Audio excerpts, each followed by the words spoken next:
안녕하십니까. 여권방 숨소리TV입니다. 날이 더워지고 있는 가운데 체력을 잃지 않도록 각별히 신경 써야 할 시기입니다. 뜨거운 햇볕 아래에서 오히려 운동량이 감소할 시기이기도 한데요.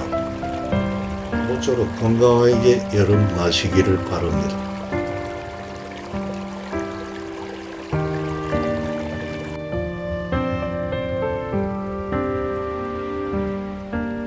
우리는 조선 제3대 임금인 태종을 생각하게 될 때 먼저 그의 냉철한 이성을 떠올리게 되는데요. 역사 속 인물 가운데 그만큼 드라마틱한 인생을 살아간 사람도 없을 것입니다. 그러나 그랬던 그도 사랑하는 자식의 죽음 앞에서는 누구와 다를 것 없는 필부이기만 했습니다. 이 이야기는 원경왕후 민비와의 사이에서 태어난 막내 아들 성량대군이 13세의 어린 나이에 사망하고 크나큰 시리 속에 태종이 현실 정치에서 멀어져 가면서 삶을 마감하기까지 태종 인생 후반에 대한 이야기입니다.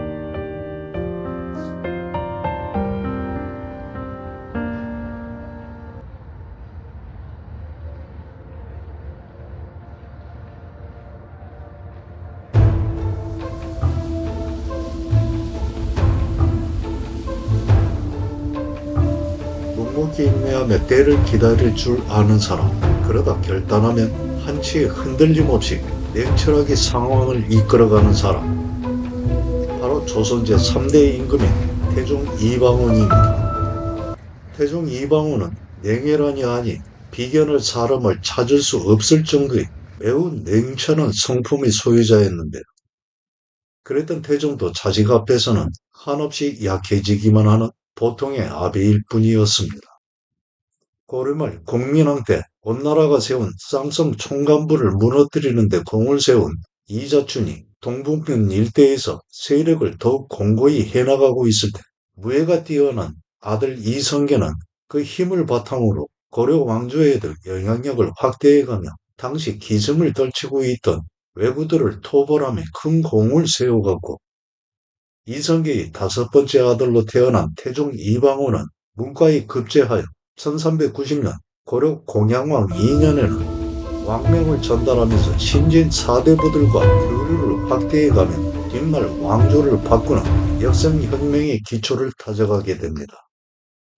이성계가 위화도에서 회군하여 고려말 정계의 1인자가 되어 이제 모든 일을 눈앞에 두고 있을 때 역성혁명을 반대하던 마지막 걸림돌인 정몽주 등을 제거하면서 조선 건국의 문을 열어가게 되는데요.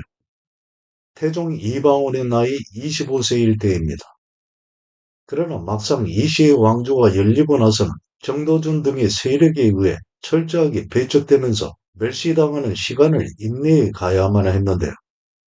태조는 조선이 개국되고 한 달여가 지났을 때 계비 신덕 왕후의 소생으로 10살밖에 안 된 막내 아들 이방석을 세자로 책봉했고, 태조의 이러한 행동은 신덕 왕후와 정도전 등의 당시 초기 조선 왕조를 이끌던 세력의 입김이 작용한 결과였습니다.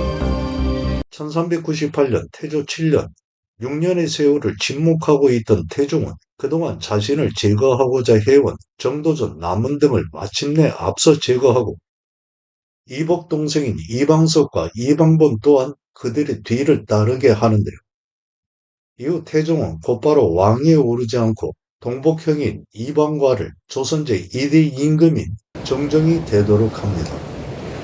당시에는 세력가들이 모두 사병을 보유하고 있던 시기였는데요. 때문에 조선 건국체의 혼란한 정세의 흐름을 틈타 누구든지 세력을 규합해 나라의 권력을 거머쥘 섣부른 호기를 부릴 수 있는 시기이기도 했습니다. 태종이 바로 이 동복형인 이방간 역시 그랬는데요. 제1차 왕장의 난으로 이미 이시 왕조의 중앙에는 태종 이방원이 자리해 있는 상태였습니다.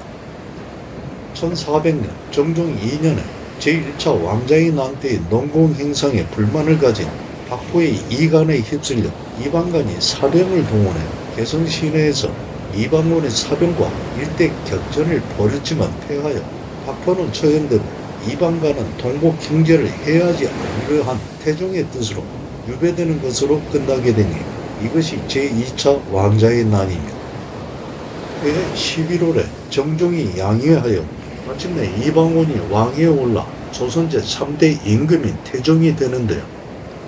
태종이 어려운 시기를 거쳐 왕위에 오르기까지에는 아내 원경왕후 민씨와 장인 민재 그리고 4명의 처남 민무, 민무질, 민무휼, 민무회 등의 도움이 지대했습니다.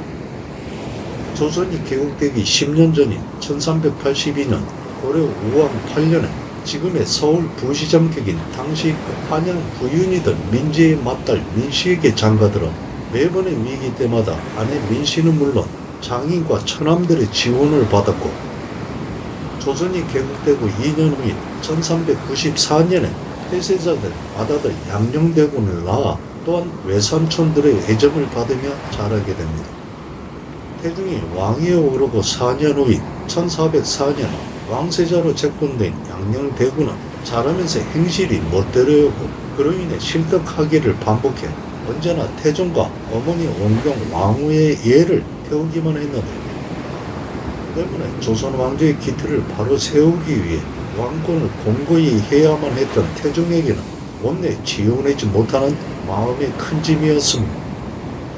세자 양녕대군이 어려서 외가에서 자라왔고 그런 세자를 일찍부터 가까이 해온 내 처남은 계속해 양녕대군의 지근에 머무르면서 태종의 근심을 더 크게 키워가게 되는데 임금이 될 만한 자질은 보이지 않는 세자와 태종의 뜻을 거스르는 행동을 노출해가는 민무군 네 형제는 태종의 마음속에서 장차 양녕대군이 임금이 되었을 때를 더욱 어둡게 만들어가게 됩니다. 그러다 마침내 마음을 결단한 태종은 1410년에 유배가 있던 민무군 민무질 두 형제에게 사약을 내려 스스로 목숨을 끊게 하였고 그 6년 후인 1416년에는 남은 두 형제 민무휼, 민무회도 자진하게 해 네 처남 모두를 죽음의 길로 떠나보냅니다. 이렇듯 오랜 고심의 시간을 거친 다음에 정치적 결단을 함에 있어서는 한치의 물러섬 없는 태종이었죠. 그 아들들을 대함에 있어서는 보통의 아비와 다를 바가 없기만 했습니다. 1405년 태종 5년 7월 9일 왕자가 태어나니 바로 태종과 원경 왕후의 막내 아들인 성령대군 이종입니다.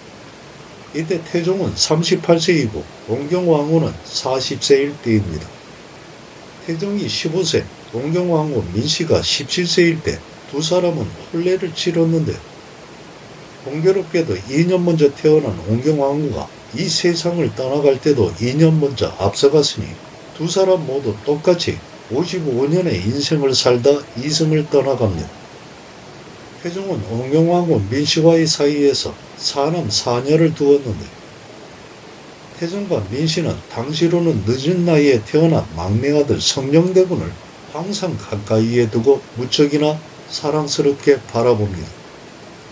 당시 세자인 맏아들 양녕대군이 11세, 둘째 효령대군이 9세, 셋째 세종인 충녕대군이 8세일 때이니 바로 위의 형인 세종과는 8살 차이가 나는 것인데 양녕이 세자로 책봉되고 다음 해의 일입니다. 성령대군이 9세 된 해인 1414년 태종 14년에 중앙군사조직 5위의 종삼품 벼슬인 대호군 성옥의 딸을 맞아 혼례를 치렀지만 태종은 막내 아들 성령을 궁밖의 집으로 내보내지 않고 배골 안에 머무르게 하면서 그 옆을 떠나게 하지 않으며 일상의 낙오로 사망할 정도였습니다. 그러나 좋은 일은 오래가지 못하는 것이 삶의 필연인가요? 4년 후인 1418년 천연두에 걸린 성령대군의 병세가 위독해지니 그가 막내 아들 성령의 병세를 살피려나 식음을 거르고 정사 살피기도 뒷전으로 미루어 놓고 있던 태종은 마음이 더욱 급박해져 성령대군의 장인이 성욱을 흥덕사로 보내 기도하게 하고 길흉을 점치게도 하며 노심초사에 가게 됩니다. 그러나 12일이 채 지나지 않은 2월 4일 태종과 민씨의 간곡한 기도가 보람없이 성령대군은 13세의 나이로 영원히 눈을 감아버리고 마는데요. 비록 어려서도 총명하고 슬기로웠으며 항상 단정하고 올바른 품행에 공손하고 온순하여서 태종과 온경하고 민씨가 지극히 사랑해 언제나 궁중에 있게 하며 떠나지 못하게 했습니다. 이때 세종인 충녕대군은 의원과 함께 밤낮으로 아우 성령의 옆을 떠나지 않고 의학설을 연구하면서 스스로 약이 되는 재료를 찾아내어 치료하고자 노력을 다했고 그것을 지켜보던 태종과 민씨는 충녕의 진심된 마음에 위로받기도 했습니다. 온경왕후 민씨의 네 아우인 민모구, 민무질, 민무율, 민무의 모두에게 사약을 내려 스스로 목숨을 끊게 하였으니 태종과 정비, 민씨의 관계가 편안할 수는 없는 상황에 막내 성령대군은 나이 어려 아직은 품 안의 자식으로 태종과 민씨 모두에게 비어가기만 하는 마음을 채워주는 유일한 보람이었습니다. 성령대군이 숨지기 석 달 전쯤 태종이 애조의 명에 한 무덤에 합장하는 제도를 살펴 아랠 것을 명하면서 말합니다. 내가 죽으면 중궁과 합장할 것을 원해서가 아니라 훗날 자손들이 성명할 때 여기저기를 왔다 갔다 하는 폐단을 없애고자 하는 것이니 속히 예전의 법식을 살펴 아뢰도록 하라.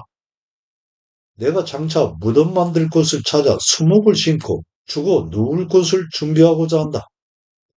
성년대군 이종은 형들과 누나들을 대함에 있어서도 언제나 허물없이 순박하였고 글 배우기를 서슴지 않았으며 할 시위는 즐겨 당겼지만 달리 좋아하는 놀이는 없었다고 합니다.